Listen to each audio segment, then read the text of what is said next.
안녕하세요. 부동산 실탁업을 담당하고 있는 정효섭 책임연구원입니다. 2022년 부동산 신탁업의 사업 환경은 중립적, 실적 방향은 유지, 등급 전망은 중립적입니다.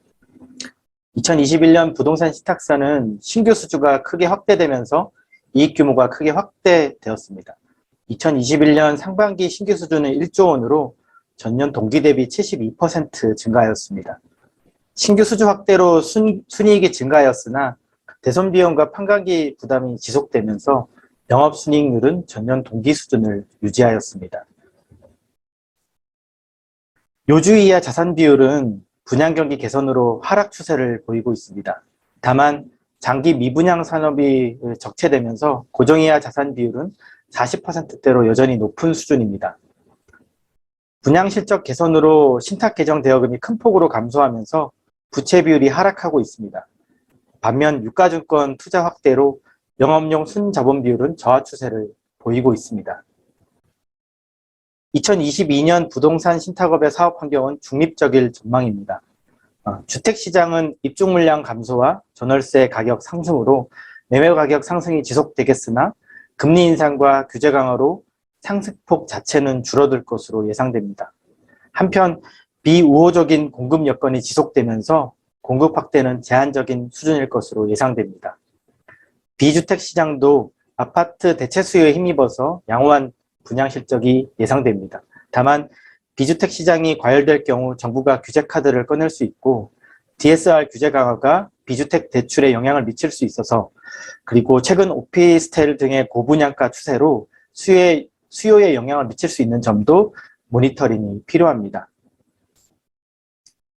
2022년 실적은 유지될 전망입니다. 신규 수주 확대로 수수료 수익이 점차 증가할 것으로 예상되지만 수주 사업 증가에 따라서 재무 건전성 관리 부담이 지속될 전망입니다.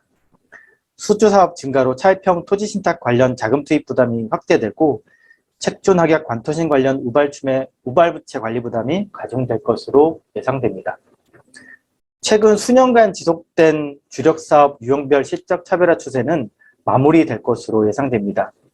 차입형 주력사의 수주 실적이 개선되고 책존 확약 관토신 주력사 수주 성장세가 둔화되면서 점유율과 순이익 수준이 유사한 수준에 수렴할 것으로 예상됩니다. 2022년 부동산 신탁사의 등급 전망은 중립적입니다. 2021년은 주력 사업에 따라 영업 실적과 신용도의 방향이 차별화되었습니다. 2022년에는 주력 사업에 따른 실적 차별화는 마무리되겠으나 업체별 시장주의 변화 추이에 대한 모니터링은 여전히 필요합니다. 또한 차입형 토지 신탁 주력사는 장기 미분양 사업의 부실 심화 가능성과 수주 확대에 따른 재무 부담 확대 여부에 대해서 살펴볼 필요가 있습니다.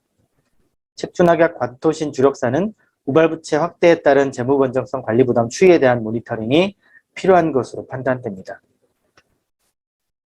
부동산 신탁업의 주요 크레딧 이슈에 대해서 정리해 보겠습니다. 첫 번째는 책존 확약 관토신 부문의 성장이 언제까지 계속될지에 대해 살펴보겠습니다. 2015년 이후 책존 확약 관토신의 누적 수주액은 약 1.4조 원으로 부동산 신탁사의 견고한 수익 기반으로 자리 잡고 있습니다. 책존 확약 관토신의 2021년 3분기 누적 수주 사업 규모를 보면 총 공사비 기준으로 9조 내지 11조 원으로 추산됩니다. 같은 기간 민간 부문 건설 수주액을 감안하면 대략 10% 내외의 시장 점유율을 차지하고 있는 것으로 추산됩니다. 책존 확약 관토신은 시공사의 신용도를 보완한 상품입니다. 따라서 주 영업 타겟은 도급순위 100위권 미만의 시공사가 참여하는 사업입니다. 2020년 도급순위 100위 미만 시공사의 연간 계약 실적이 50조 원인 것을 감안하면 성장 잠재력은 충분한 것으로 판단됩니다. 다만 경쟁 심화에 따른 수수료율 하락, 업체별 감내 가능한 수주 한도, 건설 부문 업황에 대한 모니터링이 필요합니다. 두 번째는 차입형 토지 신탁 업황에 대한 이슈입니다. 차입형 토지 신탁은 2019년까지 수주 실적이 저하되었습니다. 그러나 2020년 신규 수주가 증가세로 다시 돌아섰고 2021년에도 수주 성장세가 지속되고 있습니다. 2022년에도 업황 개선세가 지속될 것으로 예상됩니다. 그러나 2016, 17년과 같이 큰 폭의 수주 성장은 어려울 전망입니다. 시장 내에서 책준합약 관토신에 대한 선호가 높아져 있고 저조한 택지 공급 실적이 지속되고 있기 때문입니다.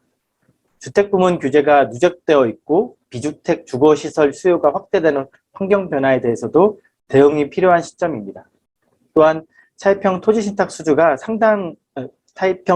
수주에서 상당한 비중을 차지하고 있는 정비사업의 경우 사업이 길어질 수 있고 그 수주 실적이 사업 기간이 길어짐에 따라서 수주 실적이 수수료 수익으로 반영되기까지 상당 시일이 소요되기 때문에 과거와 같이 수주 실적이 2, 3년 내에 수익이 인식되는 것과는 다른 양상을 보일 것으로 예상됩니다.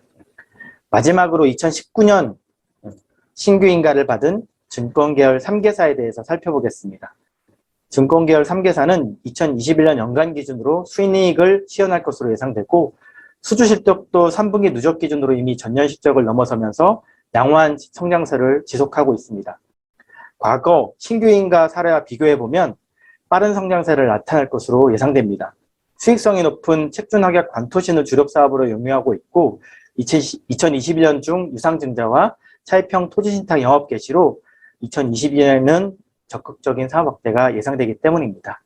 업계 내 시장 점유율 5% 달성을 위해서는 연간 수주 규모를 600억 원대로 유지하는 것이 필요한데 증권계열 3개사의 경우 현 추세를 감안시 이르면 2023년에 600억 원대의 수주 실적을 기록할 수 있을 것으로 예상됩니다. 이상으로 전망 발표를 마치겠습니다. 감사합니다.